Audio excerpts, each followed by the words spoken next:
Hello everyone, and welcome to the Knit California podcast. My name is Leslie. I am Knit California here on YouTube and also over on Instagram, and this is episode 28.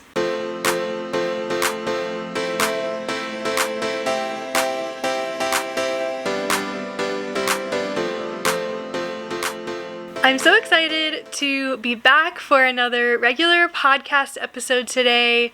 We have a lot to talk about, one of which being I have a finished object.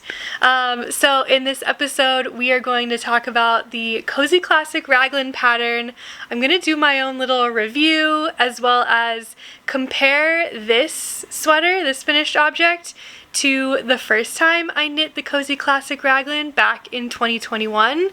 I also have one new project on the needles that I'm going to share with you, and I actually don't have any new acquisitions or anything, so it might be a little bit of a shorter episode today. But before we get into any of that, I need to start off by saying a huge thank you to everyone for subscribing to my channel. We hit 1,000 subscribers earlier this week.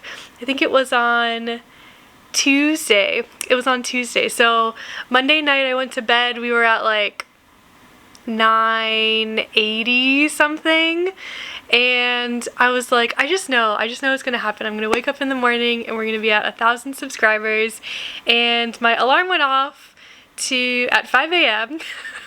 to get ready to go into the office, and I had a little notification from YouTube and it said, congratulations, your channel hit 1,000 subscribers. And I rolled over and I nudged my husband and I said, babe, wake up. And he was like, what? And I was like, my channel hit 1,000 subscribers. And he was like, good job. And then he went back to sleep and I had to go to work. But seriously, thank you. This channel would not be anywhere without people watching it and subscribing to it, so I really appreciate it. I love making these videos, both filming, sharing all of my projects, and I really enjoy the editing of these videos, so it's nice to kind of see the payoff, both in like the feedback from people saying that they enjoy the videos, and now with 1,000 subscribers I am able to monetize the channel, which means you will be seeing ads before the video, after the video, and possibly in the middle of videos. I'm not really sure how it works and like how YouTube decides where ads get placed, but if you start seeing ads on my channel now, that's why. And I have no idea how much revenue is actually generated from ads. We'll see once we get farther into this. But all of that money is really just to help cover the work that I do on this channel and the time and energy and brain power spent on coming up with videos and editing the content. So again, a huge thank you. Now I have to figure out what my goal should be for the end of this year. If you remember, if you watched my goals video, I was like, my only goal is just for this channel to get to 1,000 subscribers, and I was pretty sure we would hit that in January. So now it's like, what's the goal for the end of the year? I don't know. I'm gonna have to think about it a little bit more, but it's really exciting. Also, my last video, the not Raglan, the drop shoulder comparison video, also hit 1,000 views today. Today is Friday, the 27th, January 27th. So that's always exciting too, to have a video hit that number of views. So also a big huge thank you for all of the comments and the feedback on that video. Everything was really positive, and I'm just really excited that you guys loved it. I put a lot of like work and thought and like notes and energy into that video, so I'm just really glad that it was well received, and I'm excited to do it all over again in the spring for my Raglan comparison series. So Without further ado though, let's talk about the first Raglan design in the Raglan comparison series. So I started this sweater. This is, well, I started it December 31st. This was my New Year's Eve cast on, and I was like so torn. I was like, do I wait to cast this on until January 1st so that, you know, in all of my like notes and stuff and in my head it's like very like clear, like January 1 to January whenever I finish it, and it's not December 31st to whenever I finish it. But I just really wanted a fun like New Year's Eve cast on, so I cheated a little bit and started it December 31st, okay? And I finished this on January 22nd. This was seriously a very, very fast knit. There were also a couple days that I didn't knit on this at all. So this was really finished in like 20 days, which is crazy. But I'm getting ahead of myself. Let's rewind. This pattern is the Cozy Classic Raglan by Jessie Maed Designs. And the yarn that I used for this is two yarns. The first is Explorer Knits and Fibers in her Rocky's DK base, the colorway Court of Dreams, which is very special because it's a colorway based on the A Court of Thorns and Roses series by Sarah J. Maas, which was a book series that like really got me back into reading. Wasn't it last year? Was it last year or the year before? I don't remember. I think it was in 2021.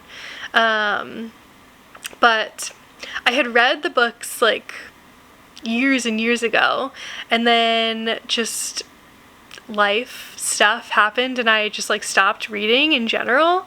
And when Kate from Red Door Fiber Studio started dyeing her A Court of Thorns and Roses yarn collection, it really got me back into it, and I was like, I have to reread this series, and I did. And Allie from Explorer Knits was a guest dyer for this collection, so she dyed two colorways, this one, A Court of Dreams, and another one that I'm going to show you later.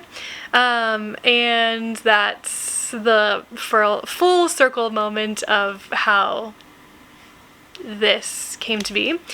I'm rambling it again. The second yarn that I held with the Court of Dreams is actually this.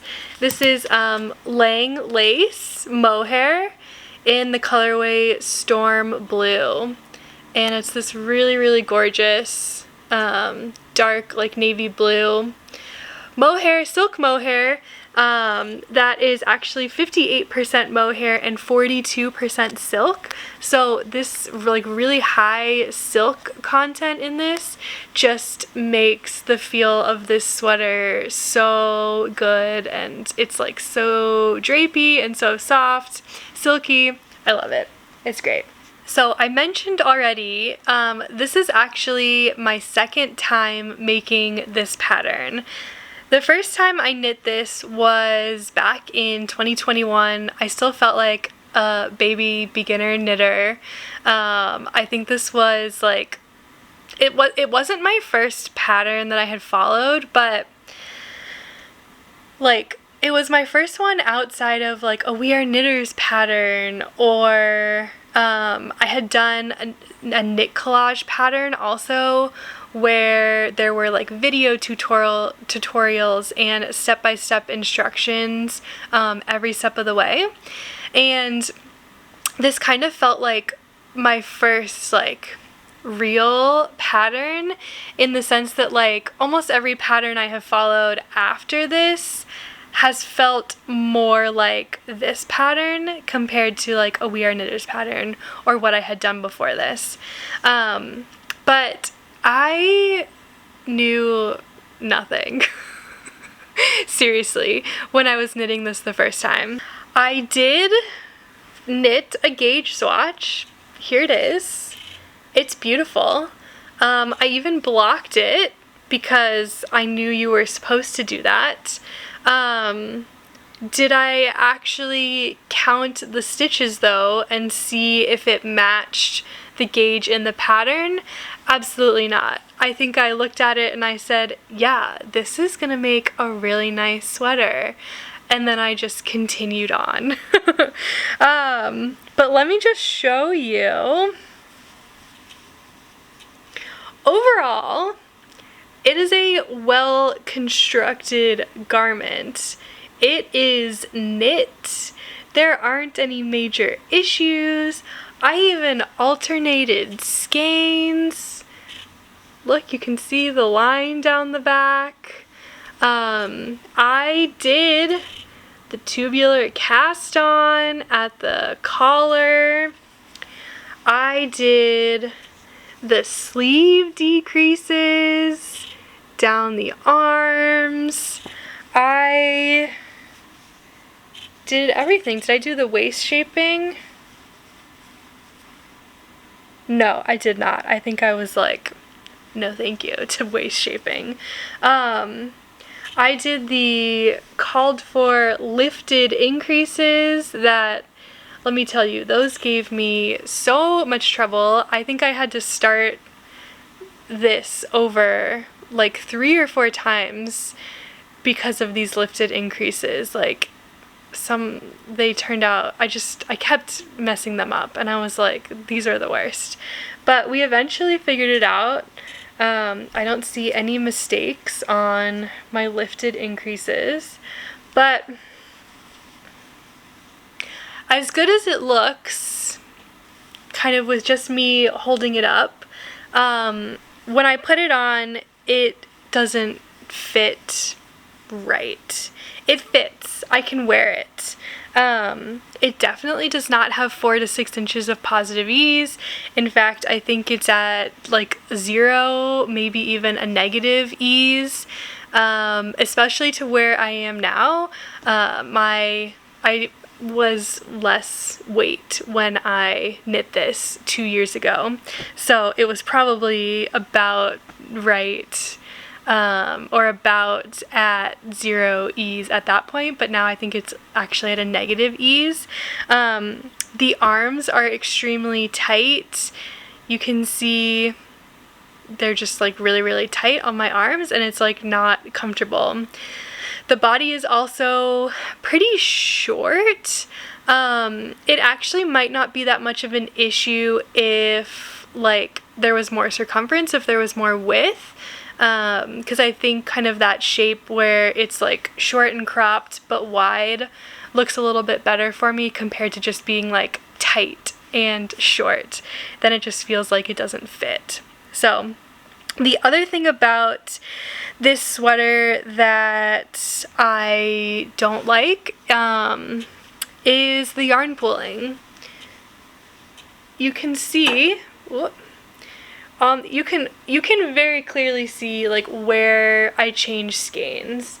So first, this is not easy to hold up, but first you can see, you know, like right here, where it goes from pretty variegated, changing every round, to below here where this is very different. You can also see just like a huge diagonal of like light pink, and a huge diagonal of purple, and a huge diagonal of light pink, and I don't like it. You can also see right on the sleeve where we changed colors, right here, from here to here, and same thing on this side, from here to here. So this is something that I've talked about this a lot recently, I feel like, variegated yarns and color pooling and stuff like that, and this is another example of something that I don't like. And while I absolutely loved this colorway from this hand dyer, I don't like how it ended up in a sweater. So it's kind of just sad when you do all this work and then it ends up just like not looking how you want it to look, and there's a bunch of color pooling and it's not great. But I feel like coming into this pattern a second time, I feel like I was just like ready for it. I was like, I know all of these things that I have already done that I didn't like, and I know how I'm going to do it differently this time to get something that I do love. And that's what I did. So let's talk a little bit about the pattern specs. I'm going to give you some stats on the pattern. So I made the size extra large, which is the 5th size in the pattern, which has a finished bust measurement of 50 inches, and the length from top to bottom is 22 inches. The recommended gauge for this pattern is 18 stitches by 24 rows, and the recommended yarn is a DK weight yarn. So whether you use fingering and mohair held together, or fingering and fingering held together, or a straight DK weight yarn, that's the recommended like yarn weight. The recommended needle size is 4.5 millimeters, and the recommended gauge is 18 stitches by 24 rows.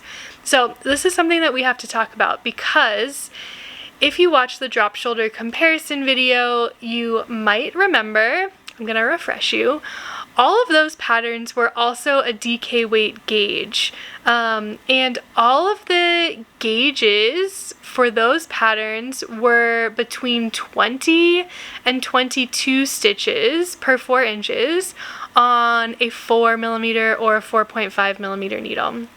Now, compare that, like, let's just take 21 as the average there. 21 stitches on a 4.5 millimeter needle compared to 18 stitches on the same size needle, 4.5 millimeter needle, in the same yarn weight using DK weight. Think about that for a second. How are you going to make that work? Because that was the first thought that I immediately had kind of this time around when I was taking all of my notes and like starting to look at all of these patterns to compare them. I was like, this gauge is very, very different from the gauge of all of the other sweaters, and this is something that I need to watch out for. So I know myself, I am a tighter knitter. I typically end up with more stitches per that 4-inch gauge measurement. And to combat that, I typically need to go up a needle size to help me out. So what I did was I swatched originally, and I just started on a 5 millimeter needle. And the other thing that I did to combat that is I actually held a DK plus a mohair instead of a fingering weight yarn plus a mohair. This DK weight yarn also from Explore Knits, she talks about it on her Instagram and on her website all the time as a light DK weight yarn, which means it's like slightly thinner than I would say like your average like other DK weight yarn. So that plus this very, very large gauge, I knew I was gonna need to like combat all of this in multiple ways in order to get similar gauge anywhere close to this 18 stitches per 4 inches. So I swatched on 5 millimeter needles, and I actually ended up with 17.5 stitches in 26 rows. So my stitch gauge, I felt really, really good actually being lower than 18 stitches.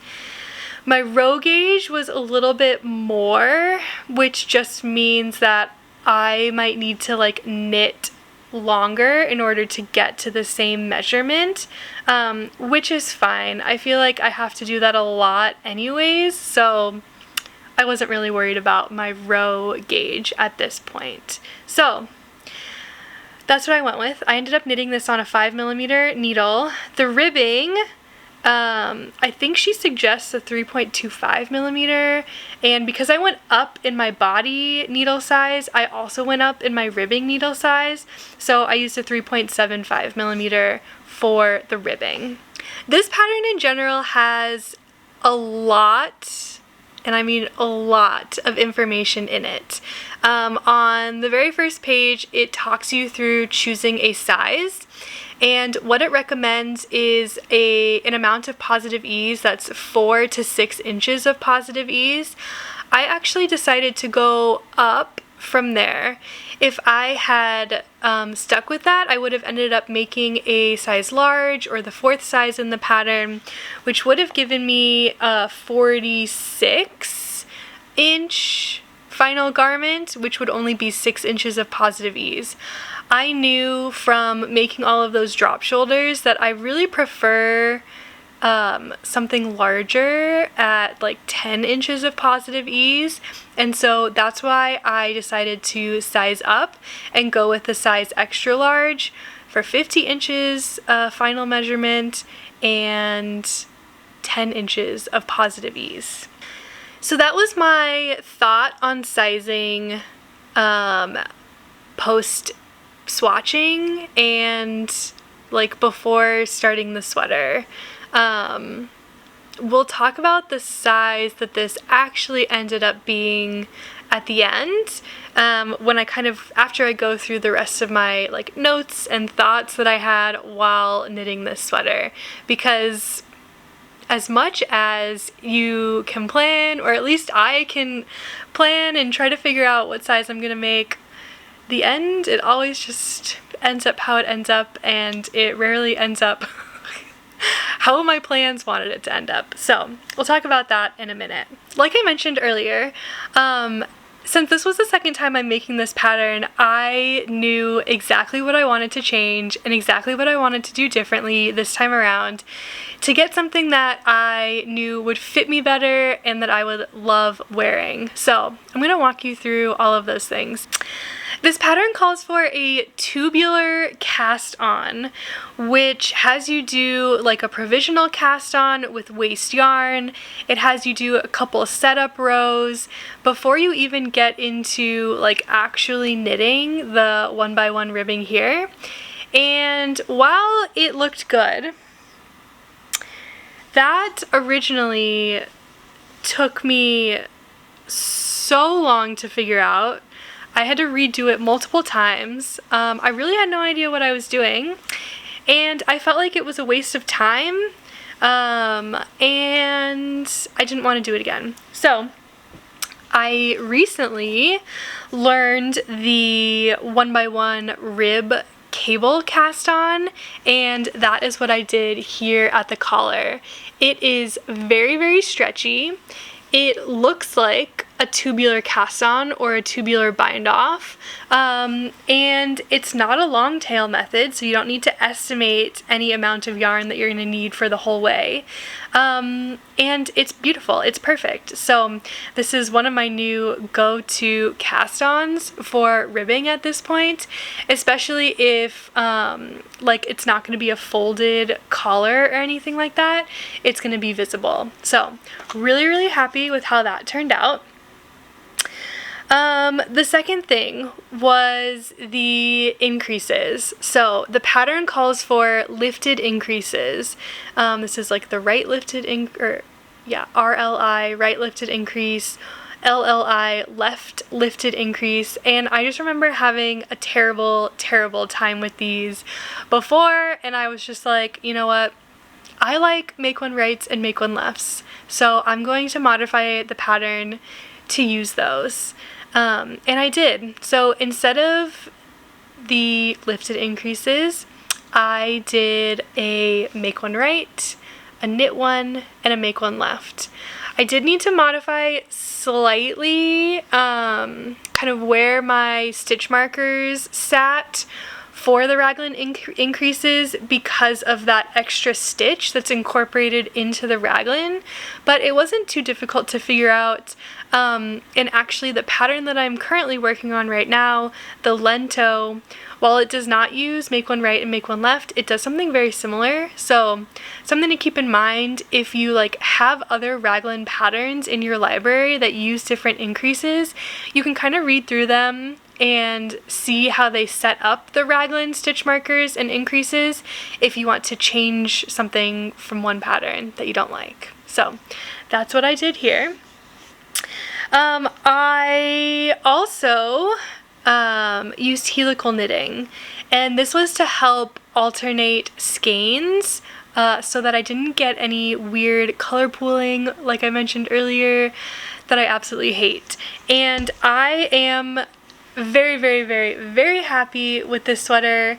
I think Allie from Explorer Knits in general dyes her skeins extremely well so that there aren't huge like lines or like bands of one single color. I think the variegation is like very subtle and like very quick changing, which really, really helps when you're knitting a sweater of this size, so you don't get like big chunks of color and those like big diagonals going down the center of your body. I had never tried helical knitting before. This was the first time I had tried it, and I really enjoyed it. It was very, very simple to learn. I just googled a YouTube video. I think Very Pink Knits has a video on helical knitting, but it was really, really easy to figure out. The only tricky part was changing kind of your yarn over the Raglan stitches, which I just kind of had to make up. I asked people on Instagram if anyone had any suggestions, and everyone kind of just had the same thing of like, I don't know if there's like a right way to do this, but this is what I do. And the consensus was just like get over the Raglan increase, slip your stitches over the Raglan increase and on a row that you're actually not increasing on. And when you come back around to it, you're going to need to increase. Really, you're kind of doing 2 increases in a row. It's kind of hard to explain. If you're doing helical knitting over Raglan stitches, send me a message and I'll try to talk you through it as best as I can. It's really hard for me to explain just like in this video, especially if others don't really know about helical knitting and don't really want to talk about it. But anyways, try it. If you're looking to alternate skeins, try it out. It does not leave a line down the back of your sweater like changing stitches all in the same row does, and so that was really like one of the main selling points of trying helical knitting. So really happy I did that. Let's see, what else did I change? I was worried for a minute that the arms, the sleeves, weren't going to be big enough for my like arm circumference, so I did do some math just to double check that, and it turned out to be fine. I did not need to add any additional stitches in the arm or under the arm when I was picking up stitches, so really, really happy about that. The last thing that I changed was actually the decrease rate on the sleeves. So this one, if you saw in the video, this sleeve decrease is very intense and it happens very rapidly and very fast, and it comes down here to the bottom. Like, this is like really tight, and I knew that I did not want my sleeves to be really tight all the way down on this sweater. I do like doing sleeve decreases. I don't even know if you can tell, but I do like doing sleeve decreases. I didn't want like a balloon sleeve, but I changed the rate so that it was only 1 decrease every inch instead of decreasing every like 0.6 inches in the pattern. So I think it recommends, where to go, 7 rows. Yeah, so it recommends doing it like every 3 or 4 rows, and I ended up doing my decreases every 7 rows, which to me was just like way better And I think the cuff is like technically a little bit bigger than it's recommended in the pattern, but like it's fine. Like this is not causing me issue at all. And I really like the circumference all the way around. So just like another reminder that you can change these things if they're not going to end up the way you like at the end. So that is that. Okay. A couple of things that I do wish were different about this. After going through the drop shoulder comparison video, realizing that the clove sweater was my favorite, and really trying to think like why, like what about it makes me love it so much, I think I've come to realize that the split hem really does a lot for the shape of that piece. And I'm toying with the idea of taking the hem out of this and re-knitting it as a split hem to see if it changes the shape and makes me like the bottom of this sweater a little bit more. Now I think it's fine. Like I don't have any like major issues with it. I just feel like I knit it straight. I didn't do any waist shaping, but because ribbing, just because of the nature of ribbing and using a smaller needle size, the 1x1 rib like sucks in. It like automatically just like goes in more.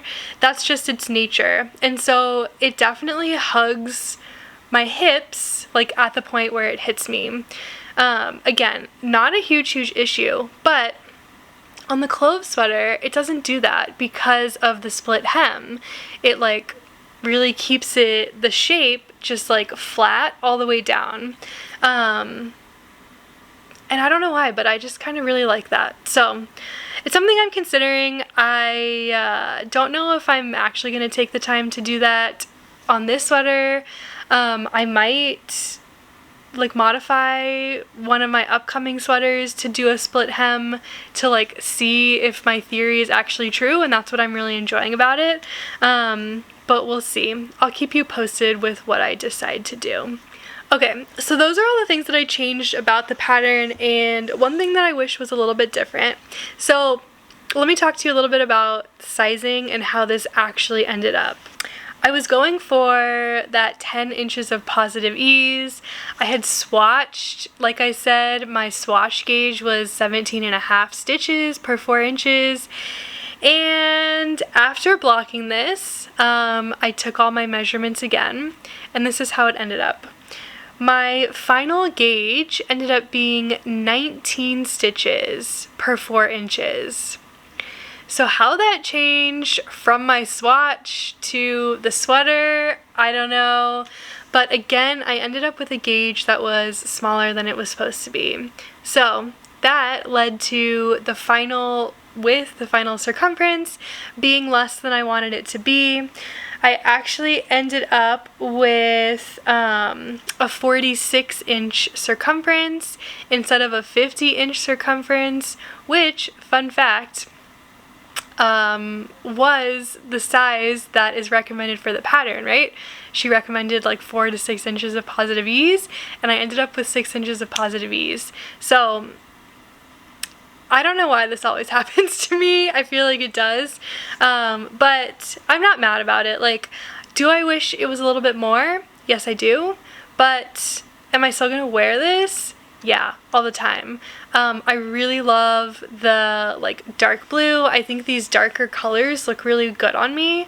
And so I'm happy with this like overall in general. So the length is also good. I have no issues with the length of this. So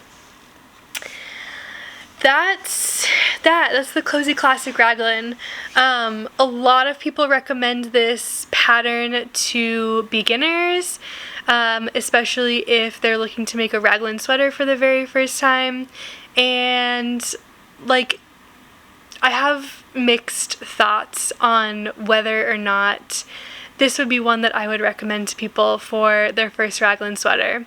I think the gauge like really is the biggest deterrent for me in wanting to recommend this. I think if you're brand new to knitting and you don't understand gauge fully, because like, let's be honest, I just started fully understanding gauge like towards the middle of last year, and I started knitting in 2020. So I guess, you know, that's not that long, but someone who's a brand new knitter and knitting their very first sweater, they're not going to fully understand gauge and how it impacts your pattern. As much as they like can watch videos about it, they can like talk to their friends about it, you're still not really going to fully understand it until you go through it and it like impacts the fit and the design of what you're making like a couple times. And I don't think most people's gauge on a 4.5mm needle with DK weight yarn is 18 stitches per 4 inches. I think it's closer to that 20, 21, 22 stitches per 4 inches. So that's the main thing that just like really deters me from wanting to recommend this pattern to beginners. I think the content in the pattern is good. Like, there's a lot in there. At some points I look at it though and I think, is this too much information? Like, as a new knitter, I remember reading through all of it just being like, wow, I didn't even realize I needed to think through all of these things. Like, I just want to knit a sweater. Like, I didn't realize how much actually went into it. And there are a few decision points along the way that you have to decide on. Like, if you're going to do waist shaping, how you're going to do the sleeves, you know, all those sorts of things. So that's why I'm knitting other basic Raglan patterns to see if there's another one that I would actually want to recommend to a beginner knitter. Now, I think if you're a seasoned knitter and you're looking for something classic, yes, like make this pattern. This is a wonderful pattern to like take your favorite hand-dyed yarns and knit them up beautifully so that you can see the full color variation in them, or to take your favorite solid and just make a very, very classic wardrobe staple for yourself. That's what this pattern is really, really great for. So yeah, those are my thoughts. I'm curious if you have similar thoughts. Leave me a comment down below if your thoughts are very similar or if your thoughts are very different, because I'd love to know and I'd love to chat about it with you. So that's where we are with the Cozy Classic Raglan. The other sweater patterns that I'm going to be trying out are the No Frills sweater by PetiteKnit. From what I understand, that's a very, very basically written pattern. I think a lot of PetiteKnit patterns are, in the fact that she gives you the information that you need and not a whole lot of extra information. So I want to see if like there's enough in there for a new like beginner knitter to like get what they need out of it. And then the third pattern that I'm going to be making is the Semper sweater by the Knit Pearl Girl. From what I understand, this pattern also has a ton of information in it, both on yarn choice and like actually knitting the sweater. So I'm excited to read through that and compare it to the information in the Cozy Classic Raglan.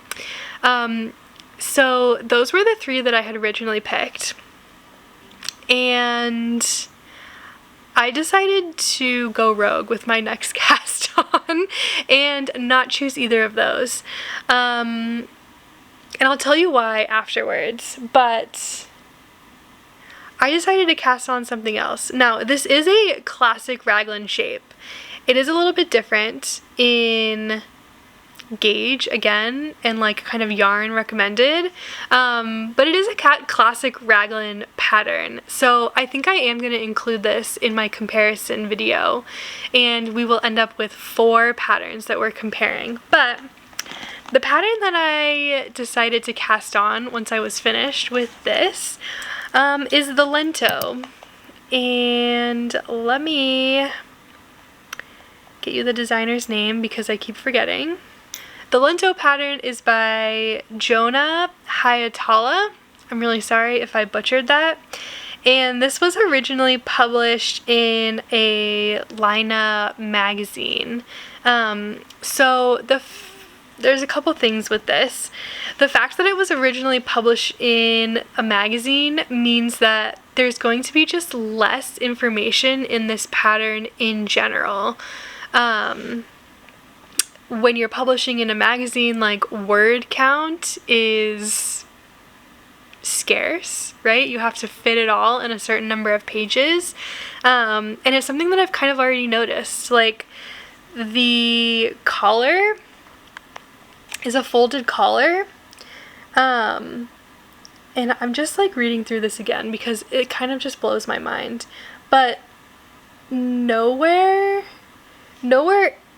in the like very first page of instructions where it talks about the neckline does this pattern actually say like, you are knitting a folded collar. Like, it gives you the instructions to do it, but it doesn't actually say that that's what you're doing. And it took me like 3 times reading through this to understand, like, why am I doing a provisional cast on? Oh, I'm folding it over and knitting these two together? Okay, so I'm doing a folded collar. This was not made clear, and it was like very confusing at first. But anyways, we got there. Let me show you my progress so far. Where's the back? This is the back. It's on pretty small needle cords because I guess I only have one long, like, large cottagecore cord, and it's on my champagne cardigan that I haven't touched in a long time. So we're just gonna knit it on this really, really tiny cord for a while. And I've got a ton of like really, really fun stitch markers on this that I showed you in the last podcast. So these two are from Super Glow Fibers. These really fun, oh my gosh, little flowers. And my progress keeper, this was from the start of today, is my roll 20, my D20 dice from Sassafras Knits. And then of course, I can't work on any project without a row counter, and this is from Twice Sheared Sheep. I have an affiliate link for these in the description down below if you are interested. I have like 6 of them and I never leave home without them. They're the best thing in my entire life. That's not true. In my knitting life. They're the best thing in my knitting life. Man, I didn't even tell you what yarn this was yet. I am using Explorer Knits and Fibers. These are both Explorer Knits and Fibers. This is Denali Sock. This is Surrey Alpaca, and both of these are the colorway To the Stars That Listen. To the Stars Who Listen. To the Stars Who Listen. And this was the second A Court of Thorns and Roses colorway that Allie from Explorer Knits did in conjunction with Kate from Red Door Fiber Studios, A Court of Thorns and Roses yarn collection.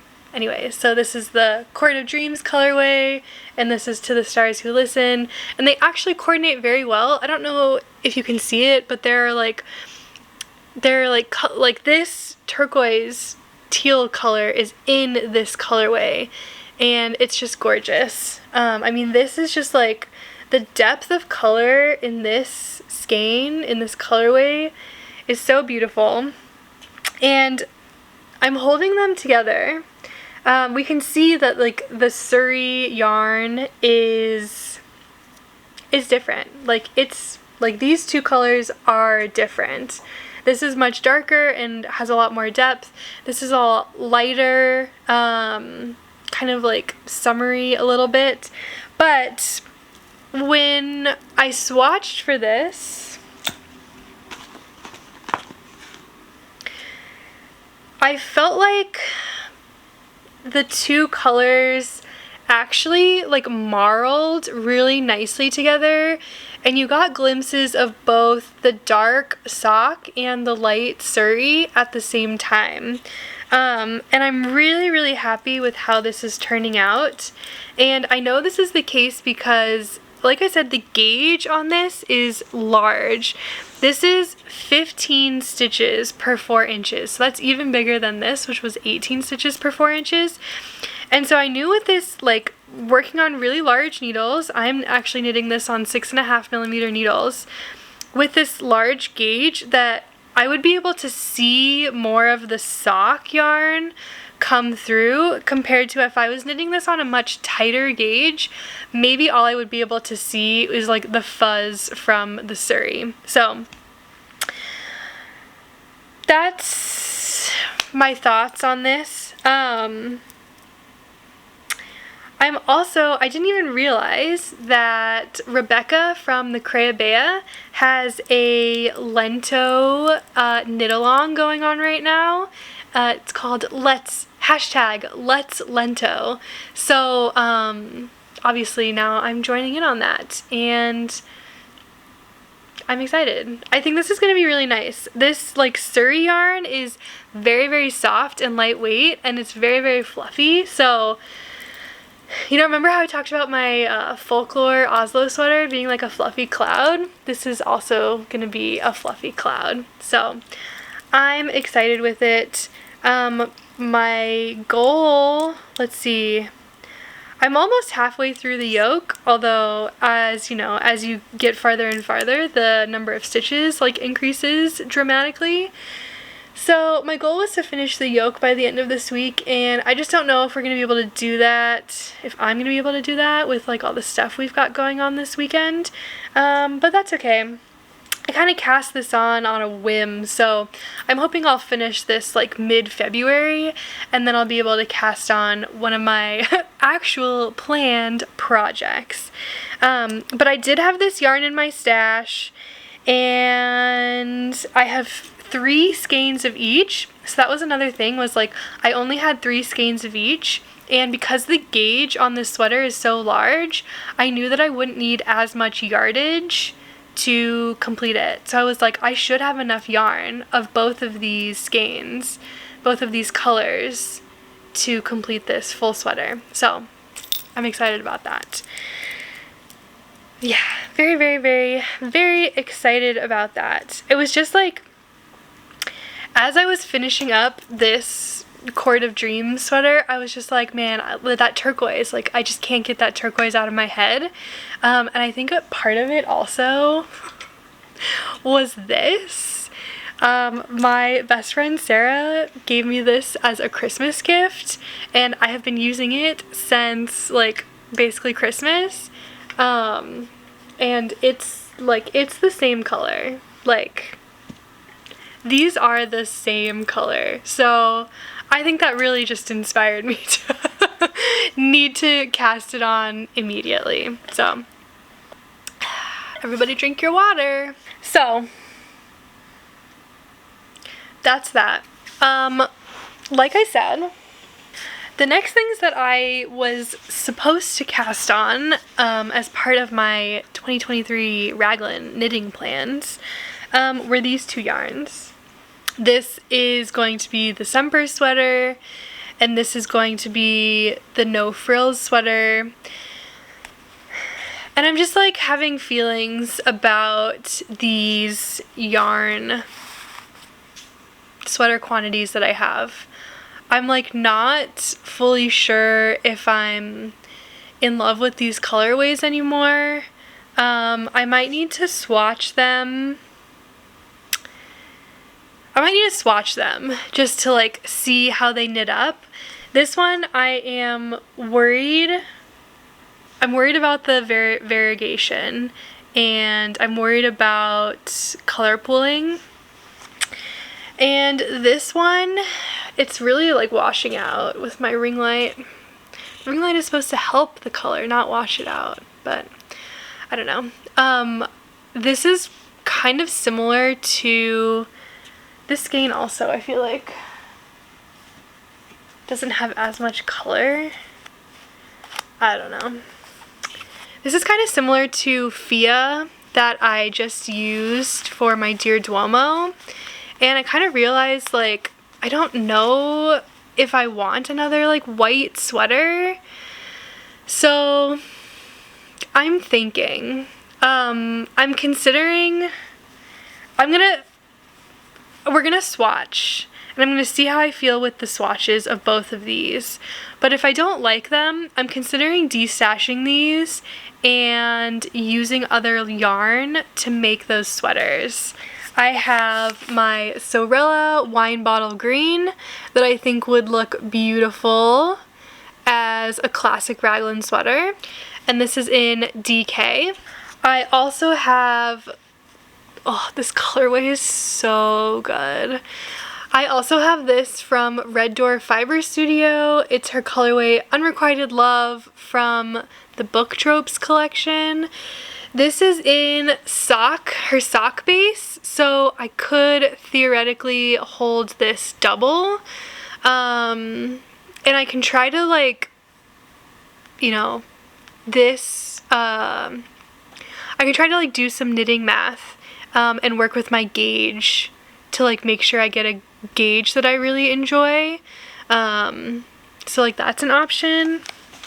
And we also have this yarn. I know you haven't forgotten about my hot pink love here. This is Bubblegum from Silly Goose Yarns. This is also in fingering, so I could hold this double as well. I don't know if I have any other DK weight yarn. I think all of my other like sweater quantities are fingering weight. I also have this, which is like a little bit darker. This is more raspberry. I think it's actually called, yeah, Raspberry Sunday from Ken Yarn. This is also fingering weight. So I've got a lot of fingering weight. I could, let's see, I've been looking at this combination. So like a fingering plus mohair. I think this would be gorgeous. I don't think this works with any of the others. No. But that's my thoughts. Again, I've had these two colorways in my stash for so long, and like I feel bad about not using them, but also like sometimes our tastes change over time, right? So I don't want to necessarily use it just because I have it if I'm not gonna like the finished object at the end of the day. So I'm kind of like way more excited about potentially casting on one of these yarns compared to the others. So we'll see. We'll see what I end up deciding. Like I said, I'm gonna swatch and go from there. And I have a lot of time to swatch while I continue working on my Lento that's in my Black Pearl Magic bag. I love this bag so much. It has become my go-to project bag because it's huge and I can just throw so much into it. Like, I have my project, which has 2 skeins attached to it. I threw my swatch in here because why not? My needle case, my Stockholm needle case from Maed Living? Mud? I don't think it's mud. I think it's Maed. Plus, my 4 other cakes of yarn are in here, and just some random needles that I gotta figure out what to do with. Oh yeah, I use this to cast on. Plus my baby Chowgu needles, which I got these for Christmas. Love them for sleeves. The cords are amazing. The cords are so short. I love them. Sometimes I just use the cords with the regular needles from the other set. Pro tip. But anyways, now I'm just rambling on. I feel like I haven't done a regular podcast episode in a while, so you're just getting all of my thoughts and feelings here. I guess the last thing that I want to show you, then this will be it, is I re-knit my sleeve on my sweater number 15. If you remember, I had knit one sleeve shorter than the other sleeve. My right sleeve was a full cable length shorter than my left sleeve, and it was a problem. So I think you can tell I haven't blocked it yet. So this is my new knitting versus the blocked other side. So I need to block it, and then I'm actually really excited to wear the sweater again because this was one of my top 3 sweaters from 2022 of my favorites. So on the next podcast episode, if I haven't finished my Lento yet, which I don't think I'll finish it by next week, you can see me probably wearing this again because I love it. So anyways, that's that. Again, thank you so much to everyone for all the love on the podcast, for your views, your subscriptions, your likes, and your comments. I really appreciate it. And if you haven't subscribed yet, please, what are you waiting for? We gotta hit that next goal. I don't know what it is, but it's gonna be more than 1,000, so woo! Alright guys, thank you so much for watching today. I hope you have a great rest of your day and you can get some knitting time in. And I will see you next week. Bye! Yes, little goober. Are you fluffy? You are so fluffy. What are you doing? Yeah. You just want some love? You just want some love? You're a good boy. He's a good boy.